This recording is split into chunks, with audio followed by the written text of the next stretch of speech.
Hello and welcome, I'm Shubham. In this video, we're going to quickly show you how to rename a campaign in PLG OS. Keeping your campaigns named is a great way to stay organized, especially as your projects grow. Let's begin.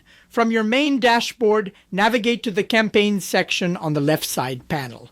From there, select My Campaigns. Here, you'll see a list of all your existing campaigns.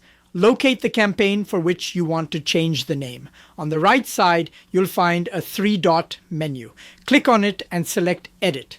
This will take you to the campaign editor. Look at the top of the screen right next to your campaign's current name. You'll see a small pencil icon. Click on this pencil icon to make the name editable. Now, you can type in the new name you want for your campaign. Once you've updated the name, click the Publish button in the top right corner to save your changes. And that's it. To confirm the change, you can go back to the My Campaigns section. You will now see your campaign listed with its updated name. Thanks for watching. We hope this makes managing campaigns in PLG OS even easier. Be sure to provide feedback so we can continue to improve your PLG OS journey.